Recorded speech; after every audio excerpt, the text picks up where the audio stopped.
Hello and welcome to city of nawabs, नवाबों की नगरी में आप सबका स्वागत है। आज हम यहाँ पर आए हैं सर एक खास मकसद से।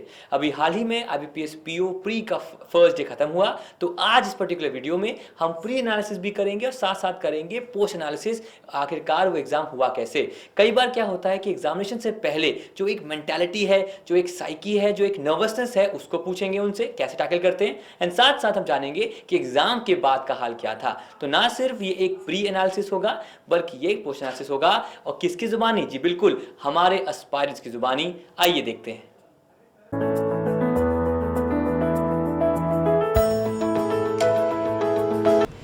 Hello and welcome to mahindra.guru.com the Brahmastra success. इस बार हम सर आपके साथ मौजूद हैं हमारे रीजन गुरु के साथ exactly from the exam centre Lucknow में है, और हमारे साथ कई एस्पायरेंट्स हैं जिनके अभी एग्ज़ाम हुए नहीं हैं। वो एंटिसिपेट कर रहे हैं कि वो आने वाले समय में एग्ज़ाम देंगे, और आइए जानते हैं जो नर्वसनेस है, जो एक एंटिसिपेशन है, उसके बारे में। साथ ये बताइए कि जो पेपर होने वाला है, 10 मिनट बचे हैं एग्जामिनेशन के, तो डर लगता है सर, नर्वसनेस होती है कि इतने समय की मेहनत का रंग लाएगी, और जो एक स्टेटमेंट है कि I will be in IBPS PO mains, क्या वो सपना पूरा होगा? सर मेरा नाम है Ritesh Agarwal, I am from Gonda branch Mahindra. And sir nervousness तो काफ़ी है, काफ़ी डर लग रहा है, क्योंकि कुछ सब्जेक्ट्स हैं जिसमें काफ़ी वीक पॉइंट्स हैं मेरे, जैसे कि अब रीजनिंग में, और इंग्लिश के भी कई सेक्शंस हैं जिसमें मुझे वीकनेस आती है, जैसे कि रीअरेंजमेंट की अगर बात की जाए, वो एक काफ़ी टफ सेक्शन पड़ता है टैकल करने के लिए, और काफ़ी टाइम कंज्यूमिंग लगता है। और मुझे एक चीज़ और ये डर इस बात का लग रहा है कि जो 60 मिनट्स का एक टारगेट है, उसमें 100 क्वेश्चन को टैकल करना है। ये मुझे बहुत डिफ़िकल्ट लगता है मुझे खुद के लिए, कि हम 100 क्वेश्चन कैसे आखिर टैकल कर सकते हैं, क्योंकि बहुत कम समय मिलता है हर एक क्वेश्चन को पढ़ के समझने के लिए। काफ़ी उसमें बहुत ही कम समय रहता है कुछ मिला के। तो बेसिकली देखिए 100 ठीक है क्वेश्चंस हैं, पर आपको वो कैसे करने जो आपको आते हैं, तो आपको औरों से बेटर करना है। औरों से बेटर करना है वो तो बात है, मगर फिर भी एक दिमाग में टेंशन बन जाती है कि हाँ 100 क्वेश्चंस हैं, उसमें से भी कौन से आते हैं। फिर इसमें स्क्रीन पे ऑनलाइन होने की वजह से एक दिक्कत ये होती है कि आप एक बार में एक ही सवाल देख सकते हैं। आप पेज फ्लिक करके दूसरे क्वेश्चन पे नहीं जा सकते, या वापस उस पर तुरंत नहीं आ सकते। आपको याद नहीं होता है कि आपने कौन सा क्वेश्चन किस समय पढ़ा था, वो क्या था।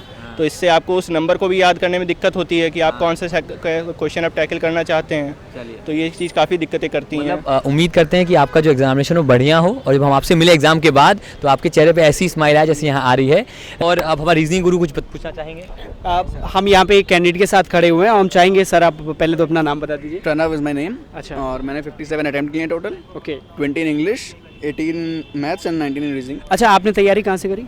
महिंद्रा से मैंने की थी, मतलब बहुत पहले 4 महीने का जो कार्ड होता है, उसके बाद से मैंने नहीं घर पे करता हूँ। ओके ओके, तो आप रेगुलर हमारे व्यूअर रहे हैं यूट्यूब चैनल पे, राइट? हाँ, मैं चैनल स्पीड टेस्ट आप लगातार देते रहे होंगे? हाँ, लगातार नहीं, जब टाइम मिलता है वैसे मैं जॉब भी करता हूँ, उसके अकॉर्डिंग देता हूँ। हाँ ओके, तो आप स्पीड टेस्ट से जुड़े हुए हैं, हमारे यूट्यूब चैनल से जुड़े हुए हैं, तो इसका कहने का मतलब ये हुआ कि आपको क्या लगा कि उस पेपर में क्या इन सब चीज़ों का कॉन्ट्रीब्यूशन रहा है? हाँ बिल्कुल रहा है, जो कि मैं जॉब भी करता हूँ साथ साथ, तो उसके अकॉर्डिंग मैं क्लास में नहीं अटेंड करता हूँ, तो इन सब चीज़ों से फ़ायदा मिलता है मुझे। बिल्कुल, बहुत अच्छी बात इन्होंने कही कि ये जो है आप जॉब करते हैं। हाँ बिल्कुल, जॉब करते हैं तो यूट्यूब चैनल के माध्यम से आप हमसे जुड़ जाते हैं, हमारी क्लासेस अटेंड कर पाते हैं। अच्छा, एक सवाल था कि टोटल ओवरऑल आपने कितना अटेम्प्ट किया? 57 अटेम्प्ट किया आउट ऑफ 100, राइट? तो आप सेक्शनल बताएंगे, सेक्शन वाइज कितना आपने अटेम्प्ट किया? मेरा 20 है इंग्लिश में, 19 रीजनिंग में, 18 इन मैथ्स। Okay, 29 maths. हाँ, 20 इन इंग्लिश, हाँ, 19 in reasoning, okay, 18 in maths. Okay, maths में आपने 18 करा है, ठीक है। रीजनिंग में आपको क्या लगता है कि किस किस सेक्शन से कितने कितने क्वेश्चन आए थे? 10 तो पजल और सेटिंग अरेंजमेंट से मिला के? 2 पजल्स थी, एक पजल एक सेटिंग अरेंजमेंट, तो 5 क्वेश्चन उससे हो गए, 10 क्वेश्चन थे। ओके, और सिलॉक्स से थे जी, ठीक है। अच्छा, उसके अलावा ब्लड रिलेशन का क्वेश्चन था? हाँ, ब्लड रिलेशन का था, ठीक है। और डायरेक्शन का था। डायरेक्शन के 2 क्वेश्चन थे। 2 क्वेश्चन थे। ओके, अच्छा एक चीज़ और पूछना चाहेंगे कि क्या इंग्लिश में कैसा लेवल रहा है? इंग्लिश का लेवल कैसा है? ग्रामेटिकल एरर्स बहुत आसान थी, स्टार्टिंग की 10 थी, 9 मैंने अटेम्प्ट करी हैं, और जहाँ तक सही भी होंगी। अच्छा, बहुत सारे लोगों ने ऐसा बोला है कि ग्रामेटिकल एरर जो है वो टफ रही है, 10 क्वेश्चन आए हुए हैं, तो आपको क्या लगता है कि उसमें? तो सही लगी, 9 एकदम एक बार में क्लियर दिख रहे थे। हाँ ठीक है, तो आपने अगर आउट ऑफ 10 9 किया है ग्रामेटिकल एरर। क्लोज टेस्ट कैसा था? क्लोज टेस्ट भी अच्छा था, सही। पैसेज?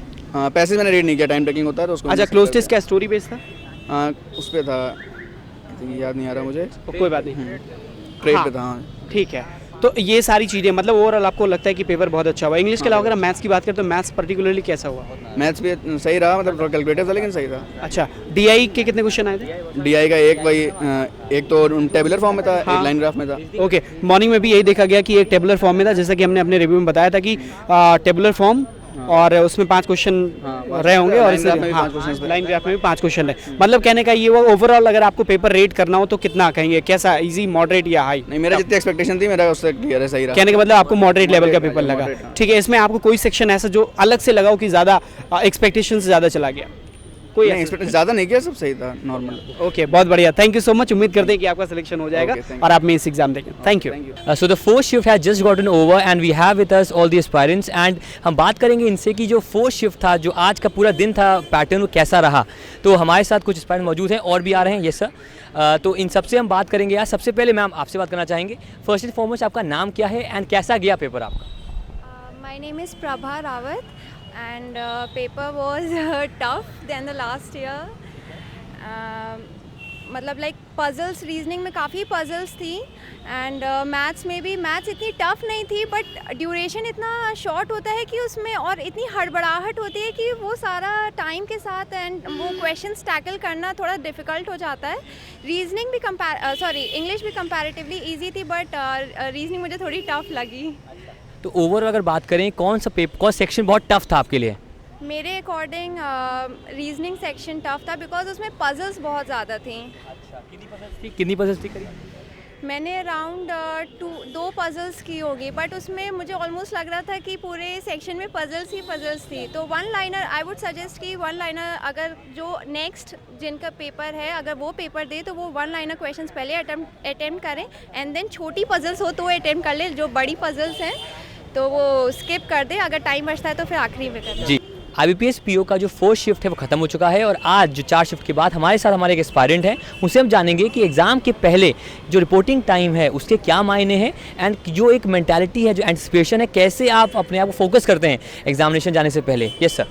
सर, अगर आप बिल्कुल ऑन टाइम जाते हो, जो आपका एडमिट कार्ड पे टाइम होता है, तो आपके पास 1 घंटे का टाइम होता है, आप उसमें अपने आप को मेंटली प्रिपेयर कर लेते हो। अगर आप कुछ भूल गए हो या कुछ आपको और प्रॉब्लम है, अपनी फॉर्मेलिटीज़ आप टाइमली पूरी कर सकते हो। आप एक अपने आप को स्टेप सेट कर सकते हो पेपर से पहले। आपके पास इतना एम्पल ऑफ टाइम होता है कि आप रिवाइज कर सकते हो अपना।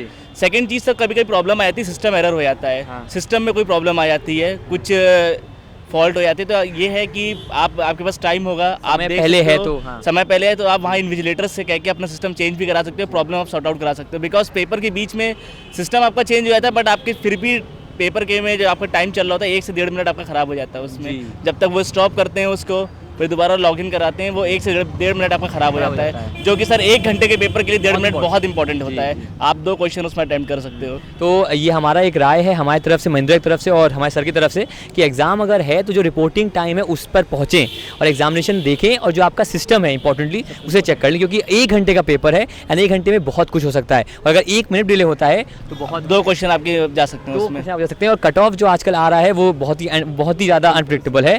तो thank you so much sir. उम्मीद करते हैं कि आप you will be attempting the IBPS PO mains. Hopefully. Yes sir. So best of luck Thank you so and much. thank you so much sir. Thank you.